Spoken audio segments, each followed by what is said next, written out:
Sa larong ito guys, pakunatan yung labanan. Dapat walang atrasan pre ha. Ang sakit pa naman ito ni Pubius. Pero hindi tayo pasisindak nito. Kailangan nating labanan to kasi nandito na to. Pero una tayong naging level 2. Pero kahit level 1 pa siya, sobrang sakit pa rin. Sobrang kunat pala nito. Pero papalag pa rin tayo kahit papano. Naka-vengeance kaming dalawa.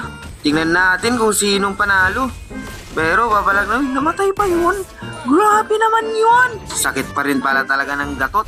Ito round 2. Sino kaya mananalo nito guys? Nagkabakbakan na ngayong dalawa. Yung isa umatras, tapos kinaltukan, tapos nag-SS na yung gatot, tapos nag-first kill. Hindi natin alam kung sino ang mabibigyan. Kaya nag-back na yung gatot, tapos gusto nang umuwi. Ang kaso lang, biglang dumating yung Beleric. Kaya second skill para mag-out. Tapos nagbalak pang mag-def kahit konti na lang yung buhay. Nag-first kill sa minions. Ang kaso lang may dumating na bell. Kaya yun, nabulakta ang bida pre.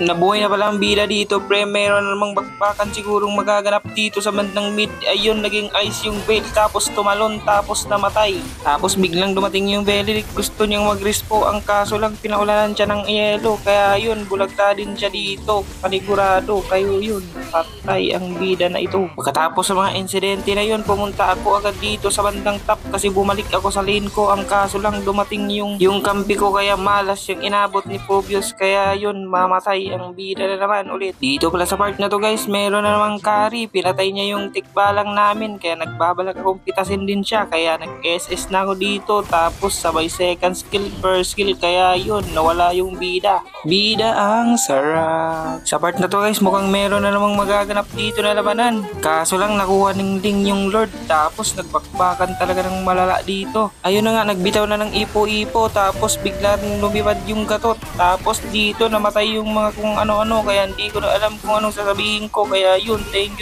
you. Yun, napatay kang Beleric. Makakatakas kayo yung bida dito. Tapos yun, nakatakas nga yung bida. May nagaganap na naman na clash dito sa bandang bot. Tapos nag-def yung mga kampi ko kasi mayroong Lord. Kaya yun, nag-SS na ako. Tapos yung natamaan yung bato. Kaya yun, nakapatay pa rin ako dito kay Bill. Kahit pa paano, hindi naman masama yung pagtalon ko pala. Kasi meron naman palang plano yung gato. Tapos naka-double kill pa ako dito guys. Tapos gusto ko pang pitasin tong puno. Tapos biglang nag-first kill palayo. Kaya yun, nakatakbo tuloy yung puno.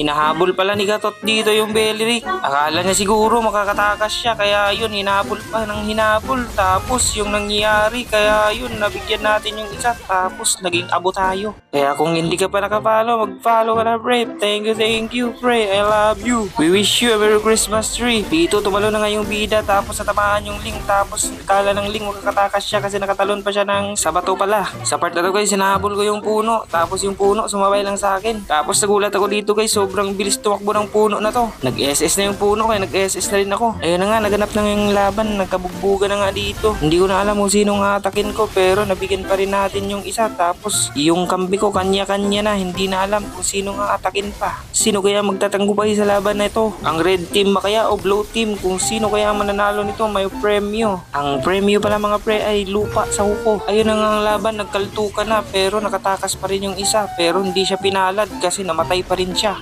Sa part na to guys, di natin alam kung matatapos ba ng mga bida dito ang larong ito. Ayun nga, nagbalak mag-def yung taong puno. Tapos naglaktore na yung mga kampi ko. Kaya yun, tapos ang boxing mga pre. Kaya dito na lang pala nagtatapos ang video na to guys. Kaya kung nagustuhan yung video na to guys, palike and share and follow lang mga pre.